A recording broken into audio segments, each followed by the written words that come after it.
మీరు ఏదైతే మేనిఫెస్ట్ చేస్తున్నారో దాని గురించి మీరు ఎప్పుడైతే ఒక స్పెషల్ గా ఒక బుక్ ని పెట్టి గ్రీన్ పెన్ తోటి స్క్రిప్ట్ రాస్తారో అక్కడ మీకు బెస్ట్ రిజల్ట్ అనేది వచ్చే అవకాశాలు ఎక్కువ ఉంటాయి. సో అది కూడా ఎలా రాయాలి అంటే, ఎగ్జాంపుల్ గా మీరు వెయిట్ లాస్ అవ్వాలి అని అనుకుంటున్నారు అనుకోండి, కంప్లీట్ గా మీ ఎనర్జీస్ ని ఫీల్ అవుతూ ఆల్రెడీ వెయిట్ లాస్ అయిన తర్వాత ఎలాంటి లైఫ్ స్టైల్ ని మీరు లీడ్ చేస్తారో దాన్ని ఎమోషన్ గా తీసుకుని స్క్రిప్ట్ ని క్రియేట్ చేస్తూ వెళ్ళాలి. అంటే మీ ఓన్ ఎనర్జీని మీరు క్రియేట్ చేసుకోవాలి.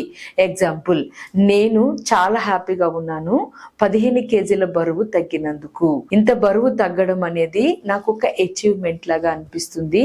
నేను ఇప్పుడు బాడీతో చాలా యాక్టివ్ గా ఉండడం వల్ల నా శరీరానికి నేను కృతజ్ఞత చెప్తున్నాను అని అంటూ జస్ట్ 10 లైన్స్ లో, నేను కొంచెమే చెప్పాను, ఇంకా మీరు ఓన్ ఎనర్జీని క్రియేట్ చేసి 10 లైన్ల నుంచి 12 లైన్ల వరకు వచ్చేలాగా కంప్లీట్ అయ్యేలాగా ఒక బుక్ పెట్టుకుని గ్రీన్ పెన్ తో రాయాలి. Thank you.